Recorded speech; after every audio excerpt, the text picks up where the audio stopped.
UPI payments లో దిగ్గజ సంస్థగా పేరొందిన పేటీఎం వ్యవస్థాపకుడు కూడా పలాయనం చిత్తగించాల్సిన పరిస్థితి వచ్చింది. అలాగే జెరోదా ఫౌండర్ కు పక్షవాతం వచ్చింది. ఇలాంటి ప్రతికూల వాతావరణంలో ఇప్పుడు స్టార్టప్ ఇండియాకు ఊపిరాడడం లేదు. మరి మార్గాలేంటి?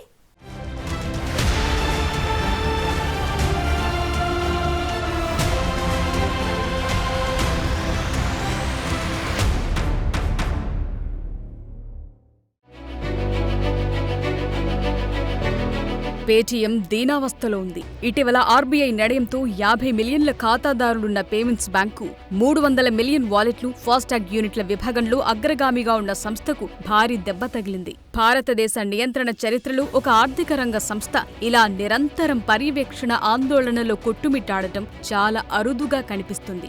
దాదాపు దశాబ్దం క్రితం బ్లాక్లో ఉన్న మొదటి పేటీఎం పేమెంట్స్ బ్యాంక్ గతేడాది మార్చిలో నోటీస్ అందుకుంది. బ్యాంకింగ్ రెగ్యులేటర్ ద్వారా కొత్త కస్టమర్లను ఆన్బోర్డ్ చేయొద్దని ఆర్బీఐ ఆదేశించింది. కాగా ఇటీవల ఆర్బీఐ మరో అడుగు ముందుకేసి క్యాష్ బ్యాక్లు లేదా రిఫండ్లు కాకుండా ఫిబ్రవరి 29 తర్వాత ఎలాంటి క్రెడిట్ లావాదేవీలు లేదా టాపప్లు, తదుపరి డిపాజిట్లు, ప్రీపెయిడ్ సాధనాలు, వాలెట్లు, ఫాస్టాగ్లలో ఎలాంటి క్రెడిట్ లావాదేవీలను అందించకుండా పేటీఎం పేమెంట్స్ బ్యాంక్ ని నిషేధించింది. దీంతో చెల్లింపుల బ్యాంక్ ఫండ్ బదిలీలు, కొన్ని ఇతర సేవలను మినహాయించి ఇతరత్ర బ్యాంకింగ్ సేవలను అందించని పరిస్థితొచ్చింది. ఇది మాతృ సంస్థ అయిన 197 communications Paytm payment services limited కు సంబంధించిన నోడల్ ఖాతాలను కూడా ఫిబ్రవరి 29 తరువాత మూసేయాల్సి ఉంది. అయితే పేటీఎం యాజమాన్యానికి రిజర్వ్ బ్యాంక్ ఊరటనిస్తూ పేటీఎం పేమెంట్స్ బ్యాంక్ కార్యకలాపాలపై ఫిబ్రవరి 29 నుంచి అమలు కావాల్సిన నిషేధం గడువును మార్చి 15 వరకు పొడిగించింది. అయితే ఆర్బీఐ గత నిర్ణయం తరువాత పేటీఎం కంపెనీకి చెందిన డైరెక్టర్ మంజు అగర్వాల్ రాజీనామా చేయటం సంచలనంగా మారింది. కంపెనీ ఈ వివరాలను స్టాక్ ఎక్స్చేంజ్ ఫైలింగ్స్ లో వెల్లడించింది. మంజు తన రాజీనామాను కంపెనీ బోర్డుకు ఫిబ్రవరి 1న సమర్పించినట్లు పేటీఎం పేమెంట్స్ బ్యాంక్ ప్రకటించింది. ఈ పరిణామం తరువాత తాజాగా పేటీఎం పేమెంట్స్ బ్యాంక్ చైర్మన్ పదవి నుంచి విజయ్ శేఖర్ శర్మ వైదొలిగారు. ప్రస్తుతం ఆయన నాన్ ఎగ్జిక్యూటివ్ చైర్మన్ గా ఉన్నారు. అలాగే బోర్డు సభ్యుడిగానూ వ్యవహరిస్తున్నారు. పేటీఎం ఫౌండర్ కూడా ఆయనే. పేటీఎం పేమెంట్స్ బ్యాంక్ కార్యకలాపాలన్నీ కూడా National Payments Corporation of India పర్యవేక్షణలోకి వెళుతోందంటూ వార్తలు వస్తోన్న తరుణంలో విజయ్ శేఖర్ శర్మ ఈ కీలక నిర్ణయం తీసుకున్నట్టు తెలుస్తోంది.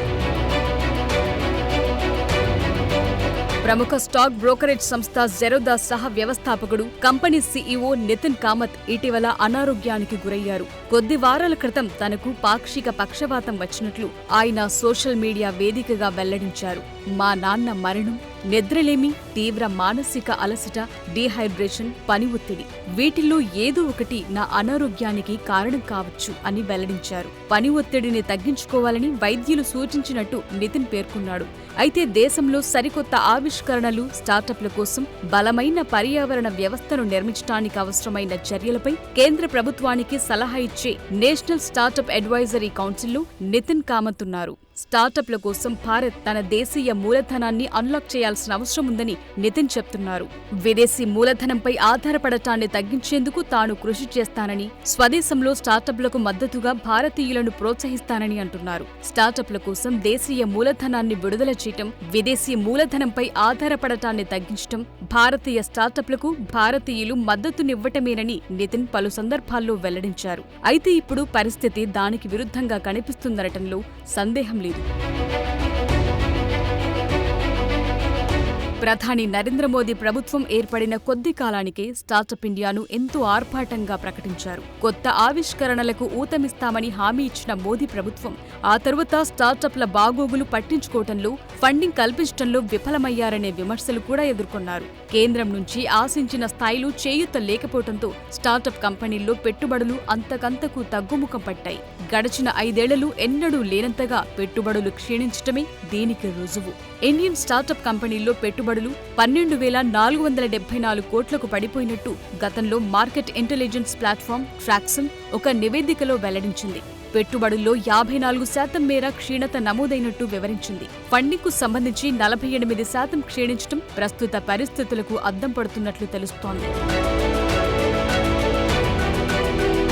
ప్రస్తుతం దేశంలోని చాలా స్టార్టప్ల పరిస్థితి మూలిగే నక్క మీద తాటికాయ పడ్డట్టుగా తయారైంది. ఓవైపు దేశ విదేశీ మదుపరుల నుంచి పెట్టుబడులు పడిపోగా మరోవైపు కేంద్ర ప్రభుత్వం నుంచి అండదండలు లేకుండా పోయాయి. ఫలితంగా ఎక్కడివక్కడే అన్నట్టుగా ఉన్నాయి. పెట్టుబడులు లేకపోవడంతో తప్పని పరిస్థితుల్లో స్టార్టప్ కంపెనీలు ఉద్యోగులకు ఉద్వాసన పలుకుతున్నాయి. గతేడాది ఏకంగా 2 లక్షలకు పైగా టెక్కీలు ఉద్యోగాలు కోల్పోయారని ట్రాక్సన్ మరో నివేదికలో వెల్లడించింది. గతేడాది జూన్ 30 నాటికి 819 సంస్థలు దాదాపు 2,12,221 మంది ఉద్యోగులను తొలగించాయి. అది ఇప్పటికీ కొనసాగుతూనే ఉంది. గతేడాదితో పోల్చితే ఉద్యోగ కోతలు 40% పెరగటం గమనార్హం.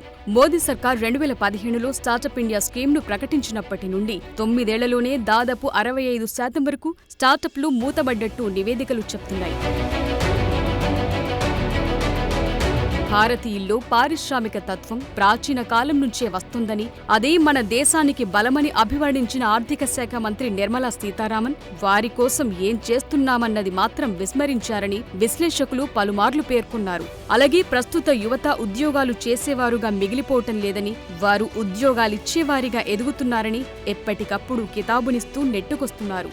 ఇంతవరకు బాగానే ఉన్న తమ జీవితాలను, కెరియర్ను రిస్కులో పెట్టి మరీ కొత్త రంగాల్లో స్టార్టప్ కంపెనీలు ఏర్పాటు చేసే యువతకు ఎలాంటి మద్దతునిచ్చే ప్రభుత్వం ఎప్పుడూ స్పష్టంగా చెప్పలేదు. విశ్వ వేదికలపై స్టార్టప్ ఇండియాను గొప్పగా చెప్పుకున్నారు.